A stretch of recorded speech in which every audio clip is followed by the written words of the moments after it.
He says that this well, the village well of Bardala, was drilled before 1967. It was drilled in 1965. In 1968, the Israelis drilled another well a few meters up next to this village well, and gradually it dried up their well. One of my most searing memories of visiting and living in Palestine is a shock I received when I took my first shower. In America, I grew up taking long showers, and sometimes I'd even take a relaxing bath. But in Palestine, something I had taken for granted was restricted by my family's need to ration water. I can't help but feel a sense of guilt every time I take a shower over 5 minutes now, and I wanted to make a video explaining why this could happen to my family.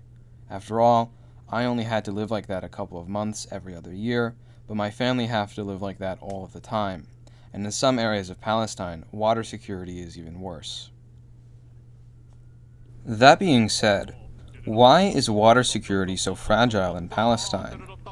Truly, this is a mystery, and we are still trying to find out how this could happen. No matter how much we try, the evidence is inconclusive. There's no sure way of knowing why anything happens in life, really.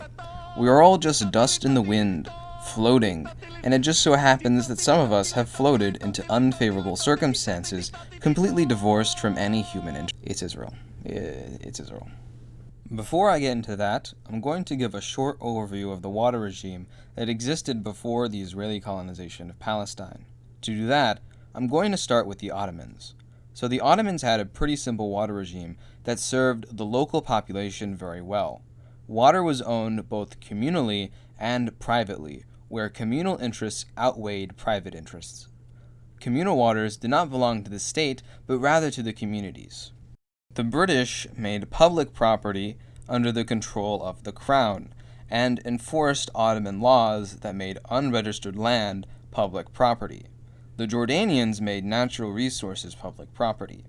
The Israelis, following 1948, made all surface and groundwater the property of the state, while in the occupied territories, military ordinances governed natural resources. Israel's civil administration worked under these ordinances and used them to deny Palestinians permission to build wells. Then the peace process happened. The Oslo Accords limited the applicable area of military orders to Area C, which is 60% of the West Bank. Areas A and B were put under a joint water committee run by the Israelis and the Palestinians, where decisions on creating water infrastructure must be made by both parties. This creates a situation where Israel, who does not at large suffer if water infrastructure is not built in the West Bank, has veto power over Palestinian proposals, which, if they are denied, means Palestinians don't get proper access to water. Often, the Israeli counterparts of the Joint Water Committee will use their position to politically blackmail the Palestinian side into approving wells for illegal settlements. There is nothing wrong with this arrangement. With that background gotten out of the way, let's go into the weeds of how this control over Palestine's water resources works and how it manifests. So, water in Palestine mainly comes from three sources: groundwater, surface water, and desalinated water. Palestinians in the West Bank mostly rely on groundwater, which serves over 90% of their demand. They use water extracted from the mountain aquifer, which is split into three basins: the Eastern Aquifer Basin, West Aquifer Basin, and the Northeastern Aquifer Basin. Like many other sources of water that crosses borders, as is the case with the mountain aquifer, it is a responsibility to ensure that no one side abuses the extraction of the water, because people need water or they die. The Oslo Accords also set up a regime that controlled how much water each side could abstract from the mountain aquifer and its basins. The Israelis got 71% of the water, and the Palestinians got 20%, with the rest unallocated. As you can see here, the Israelis are only allowed to take 340 million cubic meters per year from the West Aquifer Basin, 103 million cubic meters per year from the Northeastern Aquifer Basin, and 40 million cubic meters per year from the East Aquifer Basin. So, The way these aquifers work is that extraction upstream affects how much is available downstream, and thus, making sure one side doesn't take too much water is imperative to assuring everyone has access. On the Israeli side of the Green Line, Israel uses a massive amount of wells to extract water from the West Aquifer Basin and the Northeast Aquifer Basin, leading to over-extraction at 64 million cubic meters per year and 29 million cubic meters per year, respectively. The extraction in the East Aquifer Basin is even more severe. The water in this basin doesn't naturally flow into Israel, meaning that if Israelis want to use that water, they need to build the wells themselves. Using 34 wells, the Israelis take an excess of 114 million cubic meters per year from Palestine, giving 40 million cubic meters per year to illegal Israeli settlements in the West Bank. In 2014, Israel reported it over-extracted about 58 million cubic meters of water. For completely unrelated reasons, the Israelis stopped reporting how much water they extracted from the West Bank in 2014. The Israelis control water through a state-owned company called Mekorat. In 1982, the Israeli military gave up its control of water infrastructure in the West Bank to Mekorat. Today, it is run by Yitzhak Aharonovich, who previously received criticism in his role as public security minister for calling a Palestinian a dirty Arab. So very cool. Besides saying racist things, Mekorat does racist things. As mentioned, the Israelis extract water from the West Bank and over-extracts in aquifers that the two share. Because of this, Palestinians aren't able to pump enough water for their growing population. At the time of the Oslo Accords, Palestinians were pumping around 118 million cubic meters per year. Now they pump an average of 94 million cubic meters per year, which is less. As well, from then and now, the Palestinian population has increased from 2.7 million people to 5.5 million people today. In order to attempt to meet their water needs, Palestinians need to import 50% of their consumed water from Israel. Mekorat sells Palestinians their own water at a higher price than what settlers receive it for.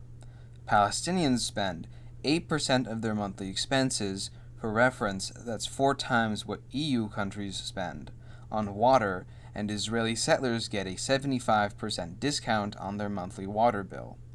Remember, this includes water that Israel is either over-extracting from basins it shares with Palestine and just straight up stealing from the East Aquifer Basin, whose water is exclusively accessible to the West Bank. As mentioned, Israel does not allow Palestinians to build enough infrastructure to sustain their population. Israel prevents Palestinians from building water infrastructure without a permit. However, permits can take years to be approved. Israelis argue that they must deny these permits in order to prevent over-extraction by Palestinians, but curiously enough, between 1995 and 2008, they granted illegal settlements permits to build wells 100% of the time, but only 30% of the time for Palestinians. This is made even more curious by the fact that Israeli settlers consume 300 liters of water per day, and Palestinians on average only consume 70 liters, which is below the 100 liters per day that the World Health Organization recommends. If Palestinians build without a permit, Israelis often destroy the infrastructure and prevent existing infrastructure from being renovated. For example, before 1967, there were 209 active wells in the Jordan Valley. Today, there are only 89. Furthermore, between 2019 and 2022, Israel destroyed 78 private wells and 12 public wells. Infrastructure that Israel has approved can be liable to be destroyed in Israel's military operations.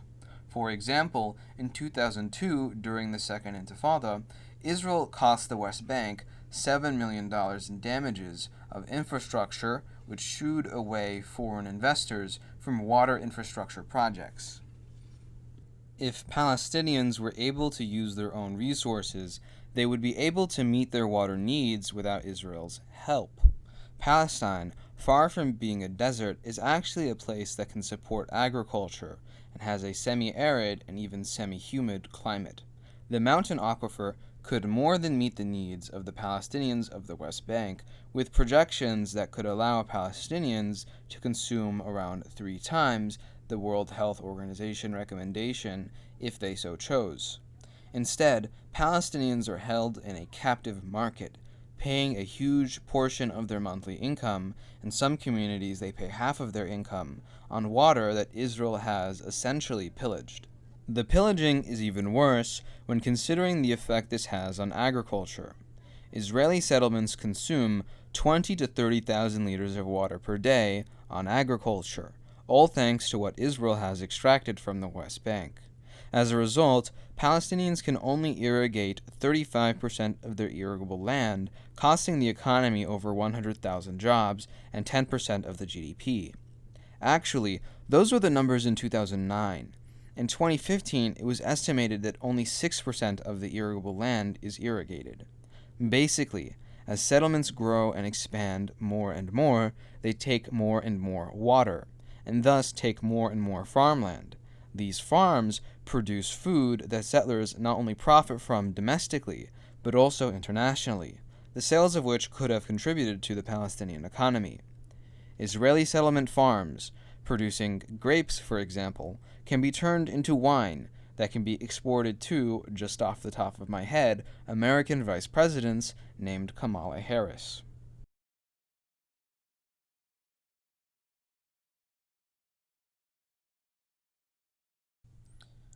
So, if you noticed, I did not mention anything about Gaza, because I wanted to cover Gaza separately in order to highlight Gaza's unique water problems.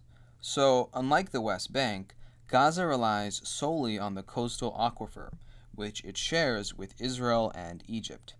Any water Gaza can extract from this aquifer is downstream from the portion crossing into Israel, and, unlike the West Bank, Gaza does not have any coordinating body with Israel, in order to at least push for better access to water. Now, the water that they can get is heavily polluted, 97% of which is not fit for human consumption. Israel does not allow the West Bank to share its water to Gaza, thus limiting Gaza's options for access to clean water. So, why is Gaza's water so terrible? To put it simply, it is being over-extracted and depleted, and is afflicted by seepage of sewer water and seawater. Over 3 times the amount that the aquifer can produce yearly is being extracted per year. It is estimated that Egypt extracts 11%, Gaza extracts 23%, and Israel extracts 66% of the aquifer's water. Today, the Gaza Strip hosts over 2 million people whose only source of water is the coastal aquifer. To put it simply, Gaza is overpopulated, which is caused by its birth rate and the fact that its population is made up of over 2/3 refugees that Israel expelled. Thus, the coastal aquifer is being over-extracted.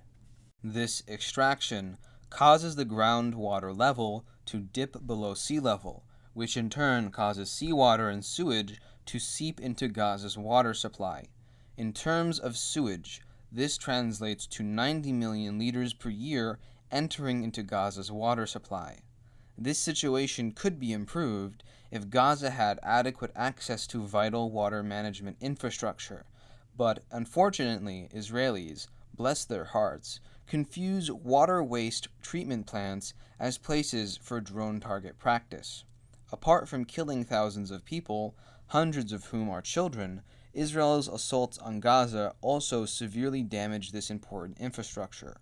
For example, in the 2014 attack on Gaza, nearly $34 million in damage was done to Gaza's water infrastructure alone, thus exacerbating an already existing problem.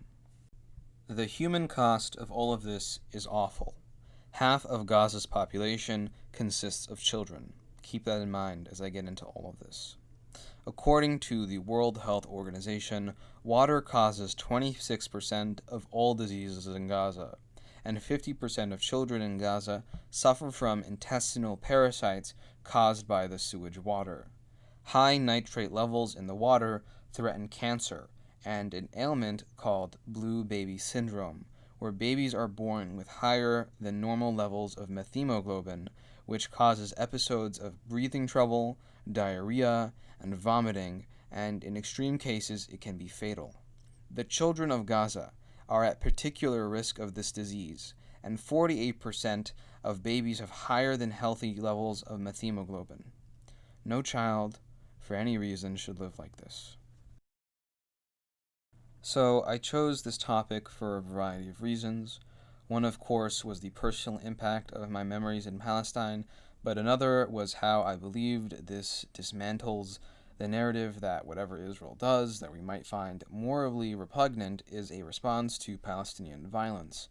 But here we have a situation where Israel is abusing an entire population via actions that have no conceivable military objective. You can't even rely on the tried and true Israel is defending itself line, because this is clearly not a response to terrorism, but rather is driven by a goal of enriching the lives of Israeli settlers at the expense of Palestinians, and I think that's lame. Anyway, a lot of what I just mentioned is the tip of the iceberg, and more information is in the sources of the description, so feel free to read up if you want to know more. Thank you for watching the video. Please subscribe, like, comment, and share. Once again, big thank you to the patrons. $7 and up patrons get their names shouted out at the end of every video. So once again, big shout out to all the patrons, the true MVPs, Avocado Kirby, Rod B, Just N Speaks, Pyrotic Napalm, Ravignon, and Doubly Triple. Thank you so much for your contributions, and everybody please have a good day.